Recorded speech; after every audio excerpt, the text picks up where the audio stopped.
Miami, starting Monday, January 27th for the whole week. First things first, all of the FS1 shows will be live at Loomis Park on South Beach as we get ready for Super Bowl 54. If you're in the area, come watch the show live and in person. Nick would love nothing more than to chat with you for a couple hours after the show. For sure. That's true. Audience check-in, I don't lie. Audience check-in starts at 6 a.m. We'll have great guests, giveaways, a whole lot more. FS1 Super Bowl week live from Miami.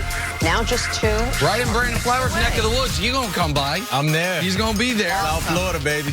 All right, here we go. We'll get to the Ravens loss in a minute, but first, some Titans highlights from this one. Jonnu Smith with an absurd one-handed touchdown grab. I mean, I wasn't certain he got it in bounds, but I guess he got that left cheek down just in time right there. Yeah. It's in bounds. What an epic performance by the Titans on Saturday. 2 weeks in a row now. Yep. More from this game. Derrick Henry, the reason why they've had 2 great weeks in a row, with the jump pass touchdown to Corey Davis. He runs him in, he throws him in. That was a brilliant play call. Who in America thought Derrick Henry wasn't running that wildcat to just bulldoze this defense for that touchdown? Perfect play call, perfect time. Titans He did throw into triple coverage. Mariota was wide open on the sideline. Come on, Derrick Henry. Niners, Vikings. Stephon Diggs just walking into the end zone backwards after roasting the Niners defender. And that is the entirety of the Minnesota highlights of the day. At that moment, it looked like we might have a game, and then San Francisco absolutely shut them down. They should have took more shots outside, one-on-one coverage outside. Let your receivers have a chance to make a play. All right, back to the stunner. Many still can't figure out the Titans knocking off Lamar Jackson and the Baltimore Ravens to advance to the AFC Championship game. And it was a game to forget for Lamar Jackson, the probable MVP, once again struggling in the playoffs. He had 3 turnovers. He was stopped short on 4th and 1 2 times. And Baltimore's defense couldn't stop Derrick Henry, who led the way with 195 yards. Here's quarterback Lamar Jackson after the loss. Lamar, will it be painful for you over the next year to hear people spend all that time talking about how you haven't won a playoff game, or will you be harder on yourself than anybody else could possibly be? No, I don't really care about what they're saying. You know, this is my 2nd year in the league. Many people don't be able to make it to the playoffs. I got a great team with me. We ain't really worried about what the people saying. We just gonna keep going. Like I said, get ready for next year. All right, Nate, we'll get to how the Ravens were able to do this. But first, this is now 2 playoff games where Lamar struggled after obviously having the season he had this past season. What does that say about Lamar Jackson? Well, to be fair, the game obviously was not entirely on Lamar. There were some bad drops early. A Ravens team that was perfect, 8 for 8 on 4th and 1 throughout the year, had 2 4th and 1 snuffed out. The Titans responded to both of those by long drives for points.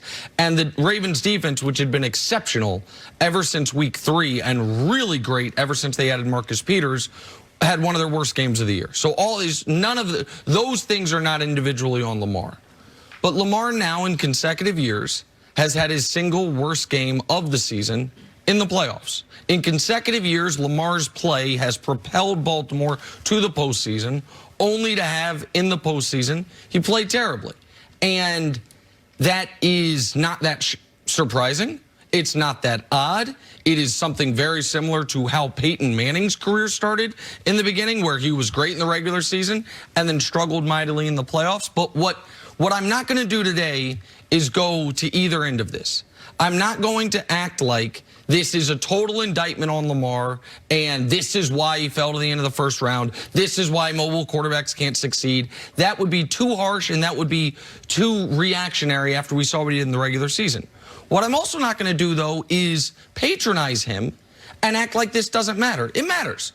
And in the NFL, we've decided, fairly or not, quarterbacks are going to be judged differently than other players, and they're going to be judged disproportionately by how well they do in the postseason.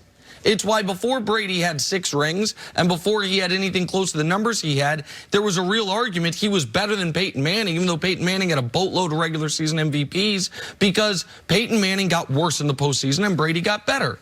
And so for Lamar, it's not just going to be a long offseason, Brandon.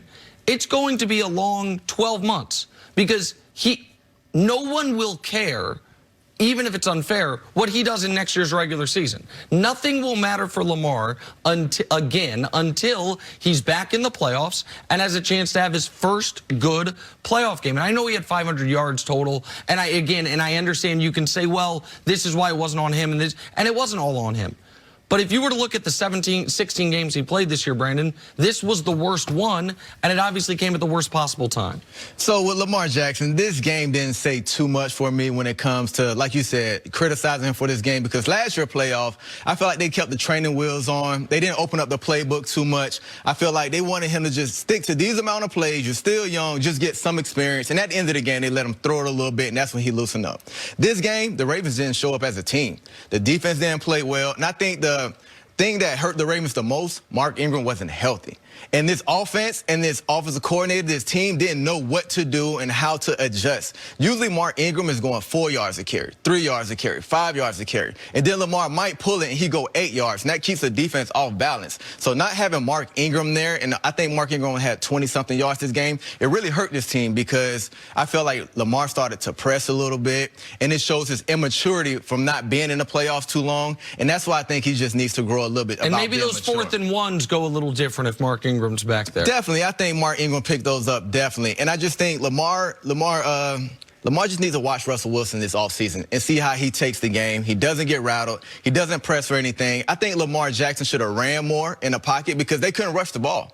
So when you drop back, they tried to have a spy on him with Tennessee, and the linebacker didn't come 3 yards to this guy once he started running the ball. So it's just take the game in your hands, do what's the best of your ability, and that's running the football, and that's how you get your team and let them gain momentum. You know, what's interesting is we talk so much about how Lamar Jackson has handled all the accolades that came this season, how humbled he was by it, how he was able to really put everything in perspective. I don't want to talk about what I've done. I just want to talk about the Super Bowl. And I think we thought that would parlay itself into having the right mindset and not getting too rattled, or as you said, not pressing too much. How much of what happened was because the Titans played spot on, and how much of was Lamar just couldn't get it done? It was a really good game plan, and it's what during the week. Last week, now I can't sit here and say I had the courage to pick Tennessee, but I kept explaining why I thought Tennessee had a very, very good shot.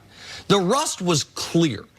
Lamar played one game since December 13th, prior to this weekend. Today's January 13th, so the rust was a real factor. Tennessee did exactly what we said on the show they were going to do. Listen, man, if you're going to beat us deep in the outside, you're going to beat us.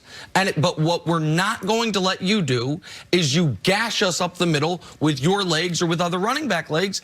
And the Ravens then also had some bad luck. The interceptions off receivers' hands. They go for a 4th down that they've been going for all year. That's a de facto turnover. They go for another 4th down late. They don't get it. That's a de facto turnover. All those things went against them. And Baltimore is not built to come from behind. Like, you're not going to have superstar wide receivers on that team because most superstar wide receivers aren't going to sign up to block 75% of the plays anyway, right? Like, it's not going to be an attractive offense for them. And it was the exact game plan a team needed to beat them. But so for Lamar, in his 2 career playoff games, he's 51%, 3 touchdowns, 3 picks, 4 fumbles, 2 of them lost, and a passer rating are in the 60s. It's not good. Not good. There's no denying that it's not good. It is not different, by the way, than Peyton Manning's first 3 career playoff games with a completion percentage of 48%, a passer rating in the 50s, including a 41-0 washout, and by the way, a loss to Tennessee as the top seed with a bye. Like, that did happen. But was Manning the probable MVP that year? Well, he was damn close. They were 13-3. It was year 2 for him. He was sensational. And the one other concern I have, though, for Lamar is this, Brandon. All year long, we've talked about long-term, is this play style sustainable? Is he susceptible to injuries? And what I've said is, who gives a damn if they win the Super Bowl? Well, they didn't win the Super Bowl. And I don't think Lamar's going to be able to play like this for 15 years. I think that while, most quarterbacks' window is this long, his is shorter because of the athleticism and play style. This is a year they're never going to be better positioned than the 1 seed, as healthy as they were outside of Ingram. And so that does make the defeat all the more crushing. The reason I alluded to Russell Wilson before, because Russell Wilson also runs the ball, but nobody worries about his health because when he gets in danger, he slides. Lamar still takes hits, and that's why why you wonder if he'll be sustainable. And we just have to give the Tennessee Titans offense some credit. They had some long drives that kept that defense on the field and kept their offense on the field and didn't let Lamar Jackson get into rhythm. You know, if he has a 3 and out, he can't come right back on the field. He has to sit for a while, think about it. And then when he come in, he has to press a little bit because he don't know when the next time he'll get back on the field. So you have to give Tennessee some credit when it comes to, hey, our offense on the field, we're rushing the ball, and hey, Lamar, just sit to the side. They always say your best defense is your offense sometimes. I'm going to give Nick a little bit of credit. You may not have picked the Ravens, but on Friday, the Titans rather, on Friday, you actually kind of half whispered, had said in our newsroom meeting, you go, you know what? I want to pick the Titans. I don't deserve any credit, though. I didn't have the courage for it. No, I should have just said it. I should have just said it, Jenna. The way the Ravens played. I bet it. I bet it. I just do so. Don't worry about you got my credit, Nick. That means more than money, doesn't it? I should have said it. Take a break. Coming up, hey, how dangerous are Aaron Rodgers and the Packers after beating Seattle last